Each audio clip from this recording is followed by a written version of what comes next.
What do we have here? All right. It's What's on the Shelf Wednesday, and today we have a bottle that's been staring at me for at least a month on the shelf. It's called Puncher's Chance Bourbon. Who makes it? Where is it from? Is it good? It's What's on the Shelf Wednesday.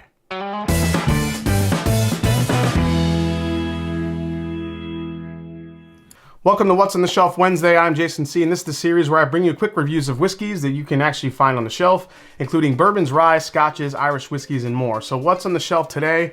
A cool bottle of bourbon called Puncher's Chance. It's a 90 proof bourbon in a cool black bottle with a tiger on it, but it's won some awards and has been seen as a nice value addition to the shelf.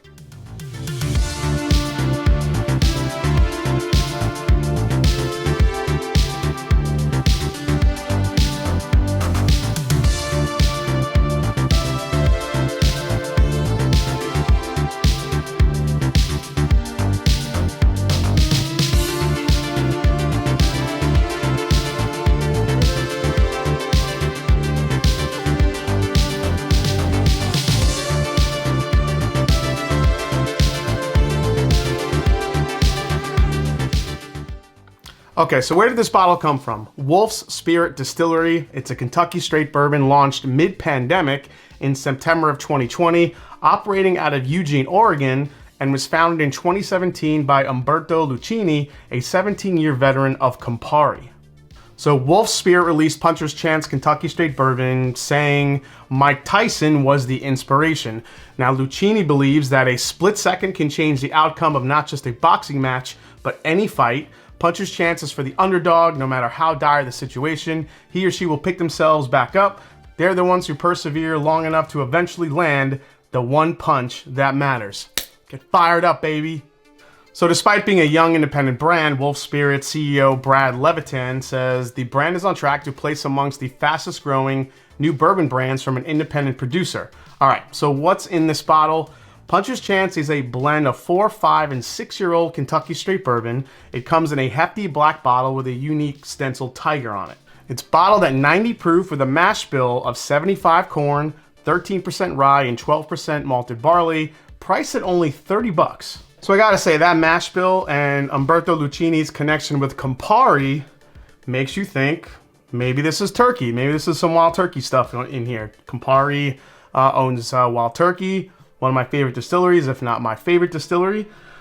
And that link with Campari, maybe there's something there. Same mash bill. Jim Beam also has the same mash bill, but different profile. Plus, Beam is known to go in the barrel at 125 entry proof. Turkey goes in at 115, so there's some variance there. Let's see what we get here, guys. Wow, I get just all vanilla orange here. A little bit of youth characteristic definitely comes through. It's got a little bit of like a sweet tea thing going on, which is interesting. A little bit of that corn. You get some corn mash in there. It actually comes off pretty soft and light on the nose. Nothing crazy. Maybe a little hint of chocolate here. It's just very vanilla orange, spice forward. Get a little hint of that rye spice, but not much. Very soft. Again, 90 proofer. Let's try it. It's got a decent finish, I'll tell you that much. It's got a nice finish for a 90 proofer. A lot of black pepper, a lot of vanilla and spice up front, a little bit of orange. Again, the nose is really kind of matching the palate for me here. Second sip is where things go real easy. A lot of 90 proofers at that initial sip will just really mellow out. But I gotta say, even on the second sip, it's keeping that little bit of peppery spice. So it's got that going for it. But overall, I mean, there's nothing standing out. There's nothing super good about it, but there's nothing really off-putting about it either. It's just a nice sipping bourbon. It does have that cool little tiger in the front. Yeah, for those who have the courage and strength to do what others won't. Man, this bottle just wants you to run through a friggin' wall. I like that. Yeah, a lot of heavy vanilla, spice, little orange there, maybe a hint of cinnamon. One last sip here, guys. I gotta tell you, I like the spice of this. It's somewhere in between like Wild Turkey and maybe a little bit of a Barton type thing going on. Is it super great? No, but man, I'm really digging the finish on this one. I think that's kind of the standout attribute that this bottle has.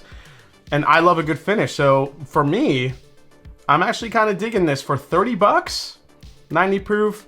Are there a lot of $30 bottles in that price point? Yeah, I would have to put this up against, you know, Cooper's Craft. I would have to put this up against OGD 114. There's a lot of great bottles in that $30 range that I would be curious if this can hang with it. This might be a good double base bottle in the making. But if you're looking for another budget bourbon that's relatively available, I'm not sure how widely available this is. It's a pretty solid bourbon. I'm not gonna, you know, say it's gonna knock your socks off, but for 30 bucks, it's very easy up front, some nice spice on the back. Not too bad. All right, guys, I hope you enjoyed this review for Puncher's Chance Bourbon. Not a bad bottle for 30 bucks. I'm not sure how available it is nationwide, but if you see it and you're looking for something on a more of a budget level, give it a go. If you, like I said, if you tried it, let me know down in the comments. Also, if you liked the video, hit the subscribe button below. Please hit the like button if you haven't yet. Please find me on Instagram and Twitter. Let me know what you think of Puncher's Chance Bourbon. As I always say, it's not about the whiskey, it's the people you share it with. Cheers. I'll see you next time right here on The Mash and Drum. Take care, everybody. I had this desire to go watch Rocky now. All right, I'm gonna go watch it.